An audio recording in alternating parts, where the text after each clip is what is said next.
Okay, let's do it. Right. I'll let you Here we are at this beginning of the Todd tackle box. Tackle box. Yeah, Todd's tackle box. We're starting to get a little bit of traction and action. Yeah, it sounds like it. Some how-tos, Yeah, well, they some interviews. gotta have the how-tos.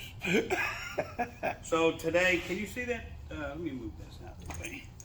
Get that out of the way. Yeah. Yeah. You can always edit it too, right?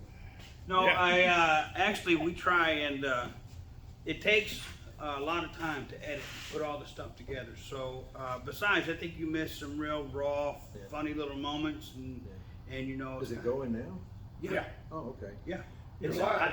Yeah, it's live. Oh. If we overly edit, man, I think it Yeah. loses some authenticity. I get you. So, hello everybody. It's my neighbor Morning. David Wood, professional guy. Captain David Wood. Captain here David in Port Wood. Isabel, Texas, and Todd asked me to come over and talk to you a little bit about some of my fishing techniques, and some of them might be a little different than some of you, and some of it might be spot on. But you know, everybody fishes a little bit different, and but we all learn from each other. I learn all the time from clients that come out and show me different things, so we never stop learning. But anyway, Todd, I'd like How did you first get into being a professional guide? What made you want to do that? And how long? You know, I always was coming down here for the last 40 years.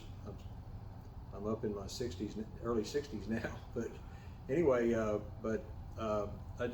always knew that some of the other guys, Cliff Fleming and Lou Austin, Skipper Ray, some of the real legends around here, Skipper Mock, Sammy Mock, and those guys, it just seemed like they were having too much fun, and I was in the corporate world and working for John Deere, and I finally got an opportunity to retire early and decided that I'd start guiding. And what my number one goal was to do is introduce people into a type of fishing where they'd be more throwing lures and like soft plastics and topwaters, and learning, if they didn't know how to throw a bait caster and they got frustrated because they bird nest, and showing them how to set a reel up and how to, not get so frustrated, and things that, because I went through that same learning curve also when I was younger. So finally figured out, you can't just take a bait caster out of a box and put line on it and expect it to perform.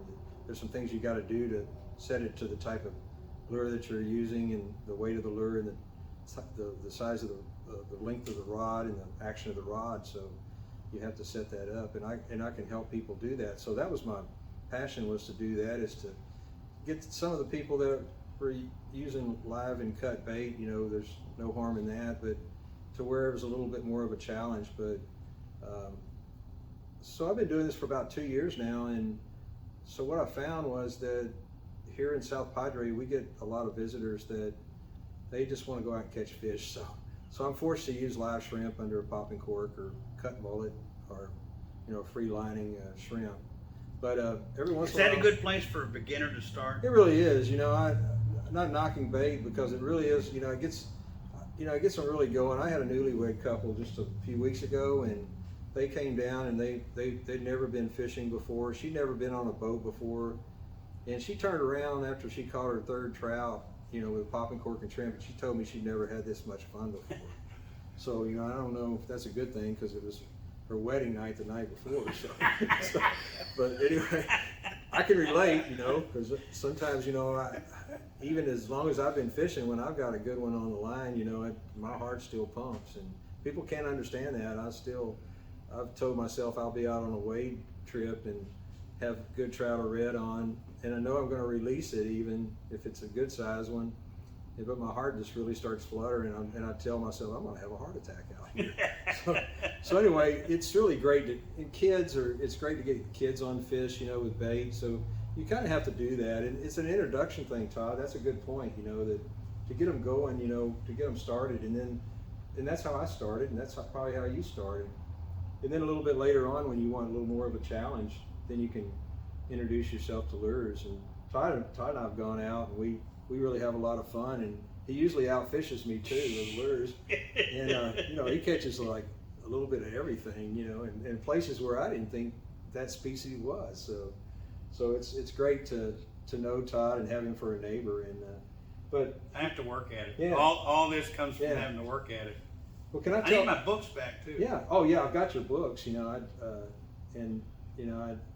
Todd was kind enough to read me. He didn't come over to read me. I mean, lend me his books, and one that I really enjoyed was Fishing for Dummies. So Isn't that great? that's a great book. There's things, you know, you can pick up that you would look at the illustrations and you see a fish and you're like, I can't believe that guy really caught a fish on that. You know, the way he's got that rig, but it looks like it works. I don't know if maybe that only works in Mississippi but we'll see. But you know, this time of year is one of my favorite times to topwater fish, and it's a little bit more of a challenge because the places I like to go, the bottom is muddy, and so you know you sink a little bit, then it firms up. But I try to park my boat where I don't have to walk quite as far to where I'm going to chunk into those different potholes.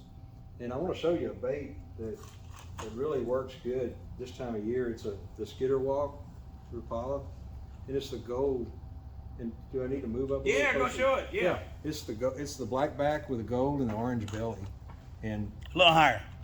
There you go. A little lower. yeah, and consistently, like year after year, this time of the year, it's just been a killer. So when they start hitting over there, I mean, you leaving the bite still on with this topwater. They're just aggressively angry at it. It seems like. So now in the summer months, I'll switch over to the bone. They call it the bone, but it's really looks kind of more white to me. But it's the Rapala Skitterwalk bone, and I probably have about 50 of these that are brand Yeah, new. you're the guy I was talking about in the last video. I'm like, I got a buddy of mine that's So, got 50 of these that are all in white. If I could only have one The lure, Model T. this and the head and Spook Junior would probably be the two baits that I would probably stick with. The bone Rapala, We got as many as you and like also the head and in white. Spook Junior. Yeah. All right, so what else you bring? You brought all kinds of stuff. On a choppy today. day, Oh, or if I'm fishing a tournament and I want to get a really good trout, I'll switch over to this large Super Spook. Works real good in chop, and usually I take the center hook out, and you get a little bit better walk on it. now wait a minute. Say that again. The Super Spook, head and Super Spook With the 3 hooks. with 3 hooks. I'll take the center hook out. The center Just hook you it, take it out. in the split ring, and it'll walk better then. And used to, I don't What know. do you mean walk? Well, you walk the dog where it walks back and forth. Walk. Oh, Yeah. look back up Yeah. here. So, Yeah. Yeah. what is walking the dog? Walking the dog is just what it says. What it says. What it means is, you're working the lure back and forth. And really, to me, it reminds me more of a windshield wiper. And sometimes you got your windshield wipers are on slow or they're intermittent, and sometimes the trout and the reds both, they like that intermittent. They'll walk it a couple of times and then stop. And then sometimes I'll do that. I'll walk it a couple of times, stop, and I'll go 1, and I don't count out loud, but mentally I go 1, 2, 3, 4, 5, and then sometimes it's right there on that 5, and then sometimes you walk it faster. You kind of get out there and you start walking it, and you kind of figure out if they want it walked fast or they want it walked slow. So sometimes you got to work. You get out there. Yeah, you get out there and you Based say, on what you just did. What you just did, like, okay, they're not hitting it now. Let me walk it a little slower. Let me stop it. So you start using different techniques, trying different techniques, and then sometimes, especially this time of the year, the fish are a little more sluggish. So when you stop it, that's when they're hitting, especially with this big lure. And I've caught some really good trout, some tournament winning trout with this particular lure right here. It's not a good lure on a calm day when you don't have much wind, because it's pretty aggressive. But on a little, when you got a little chop on the water, it's great. And also the redfish in Mexicito Flats. You're not supposed to give away my fishing spots. Everybody knows where Mexicito Flats is, so and it's not a big bait. You just get in there and you start drifting, and you just make something happen. You got to be calm, and you got to be like patient sometimes with these topwaters. You can't expect every cast you're going to get one. Sometimes you do. A lot of times you just plug away and then you get that big one. So it's a lot of fun when you get a big boy on there. What percentage of your fishing would you say you use top water? Well, me personally, you know, and I'm bad about it. I probably use top water is probably personally when I'm fishing 75-80% of the Wow. time. Yeah, and I'll have friends that'll be throwing soft plastics and they'll be catching, you know, pretty steady.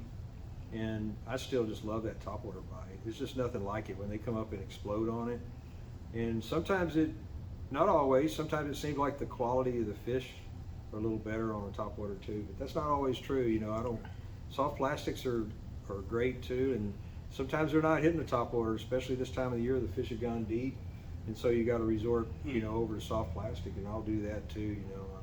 I keep A little slow soft retrieve on the plastic bottom, yeah, making some little yep, puffs. Exactly, yeah. So what else did you bring today? Well, you know, I brought, as far as topwaters go, I've got a sponsor, Adams Custom Baits, and you can find them online under Adams Custom Baits or on Facebook.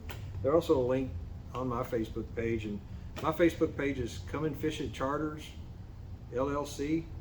So if you look for me on there, and you know, it's like Come and Take It, except Come and Fish It Charters LLC. We'll put a link in the comments or the description. These are some topwaters that Adams Custom Baits, they actually repainted for me. These came out of a 5-gallon bucket, and I have bucket loads of topwaters.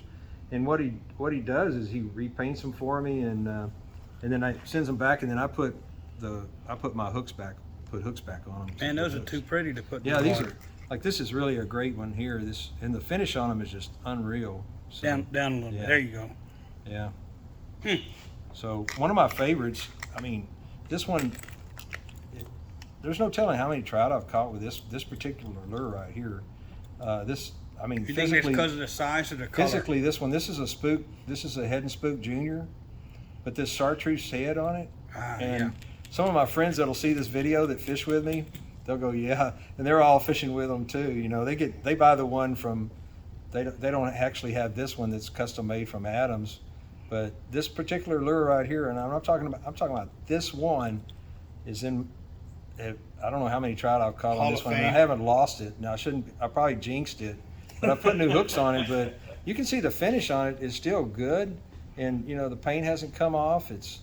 Mike over Adams Custom Bait does a great job. This is a good one too, and it's a head and spook junior. And it's great redfish and trout this time of year. So, all right, we'll put a link in his place as well. Yeah, all right, so we're starting to run a little long. Yeah. Let's take a look at the other. I got one more lure. Yeah, man. Now, because this is probably my #1 favorite lure, especially on a calm day or a little bit of a chop day. But if you can't get Mike's lure, buddy. you know, this is what Mike's duplicated for me. I just sent him one of these in, and then he repaints it for me. So that's just a spook, Zara Spook Junior, and it's got the chartreuse front. So it's a great lure to catch trout and reds on. That's what we used yesterday for our knot tying class. So, all right, so rods and reels. Yeah, rods and reels. When it comes to topwater fishing, I prefer a bait caster. And the reason why is because with a bait caster, when I throw it out to get that walking the dog technique we talked about, you don't have to move your wrist much. You can almost I'm going to flip this out. You can almost just, as you pull your wrist, and you keep your finger on the handle, when you pull your wrist, you're winding the reel. And you can go faster or slower, and it doesn't wear you out. It's not as heavy as a spinning reel. Now, spinning reels, you know, these are tools. That's what rod and reels are. They're tools to catch fish with.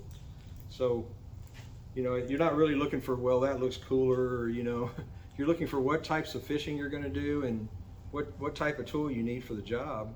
So just with hard plastics, mirror lures, things like that, you don't have to move it much. It's light. It's a real light reel. This is the Speed Spool LS Pro Light.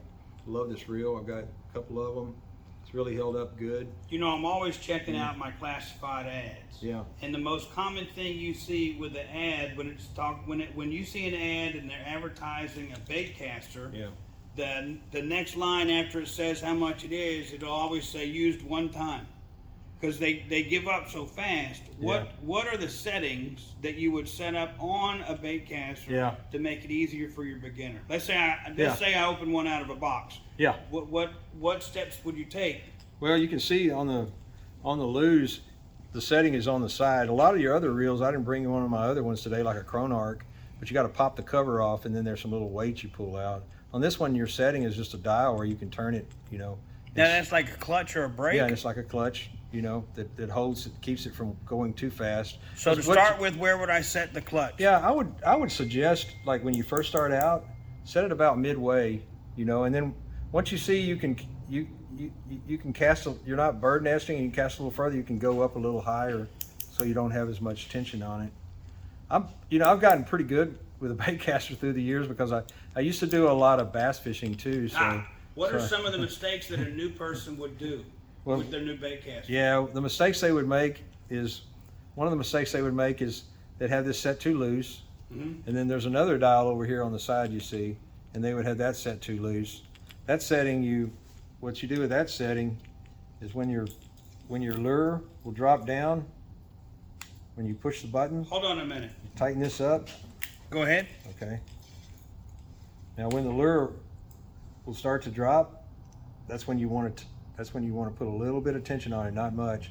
Now I keep mine pretty loose because I've gotten used to it, but when you're first starting out, you're going to want to set that just a little tight, like I showed you, where you release the button, you got the lure out, and once the lure starts falling, you tighten it up a little bit and then back it off about a quarter of a turn. So when I press the button, I want to have a little bit of movement. Yep.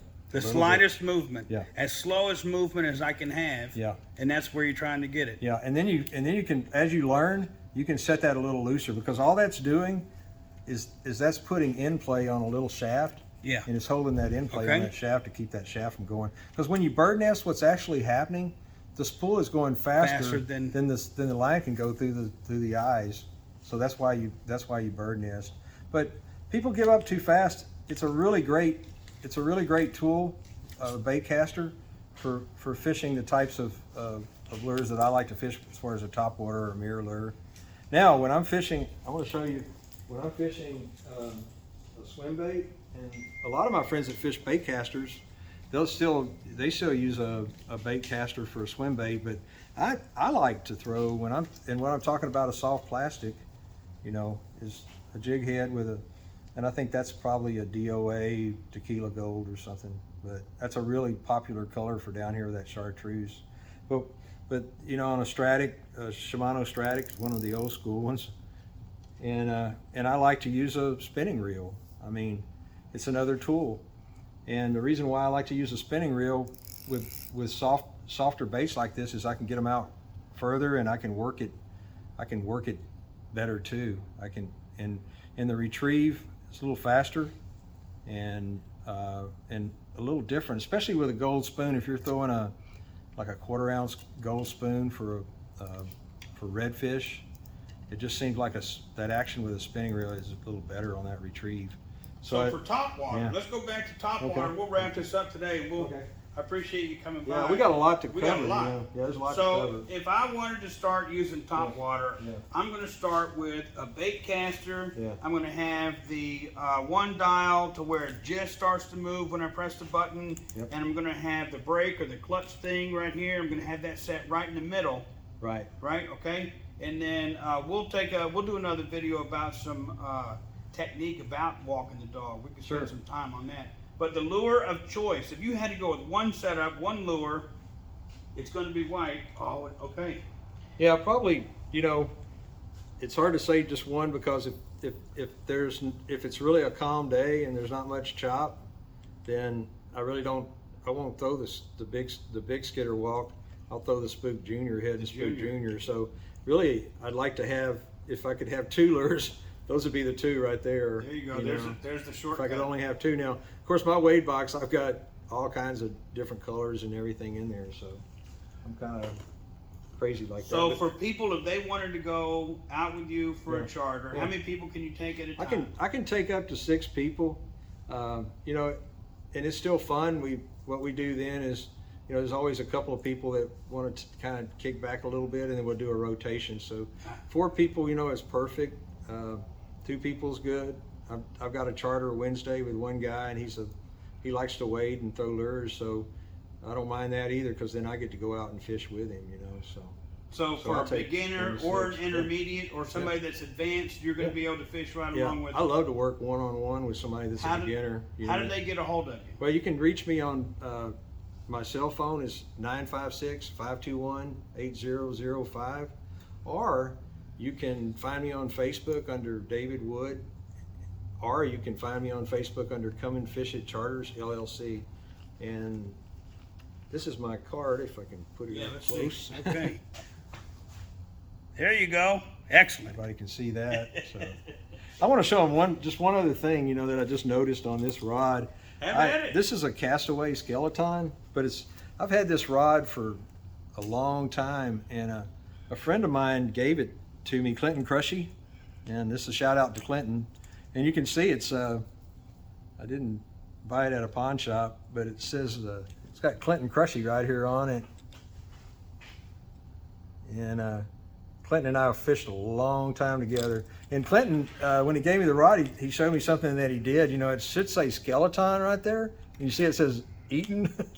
Well, what he did, he cut it down, and he cut it down a few inches, and then he re-glued the butt on. And the reason why is so it wouldn't be too long, and when you're when you're walking that dog, it doesn't catch you way up. You know, that's funny you said that. Yeah. On the old, like I deal with a lot Yeah. of classic stuff, and when you look at and I mean the stuff from the 50s, Yeah. it's really short. Your hand Yeah. is all that there Right. is. If you look at the old fishing rods. Bass. And you know, to finish the story, Castaway found out about it, and I've got 2 more of these Castaway Skeletons, and they cut it down and re-glued it on there, and I think it was somehow or another they found out about what Clinton had done.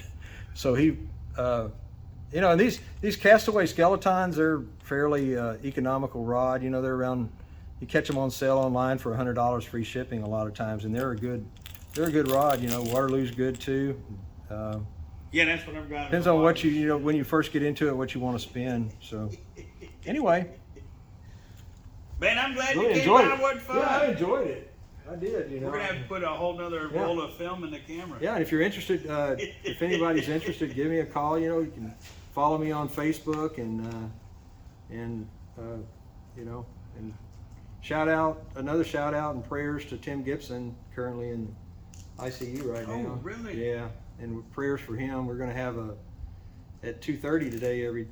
We just like to ask everybody to say a prayer for Tim. You know, because all prayers together, you know, collectively, 2 more. it's a big force. So yeah. You know, I think that's one of the unique things that I love, and I'm so tickled about putting this whole YouTube channel together. The fishing community and the whole area, this whole community, it's pretty tight. The longer you're here, the farther you fall into the fold, and it's really just neat. But thank you so much for stopping We're all by. brothers. We're all brothers. Thank you, Todd. I really appreciate Right? it. Isn't that cool? Yeah, I like your new boat, Todd. Yeah. Can't wait to see you out on the water. Another new boat. Yeah. All right. Outstanding.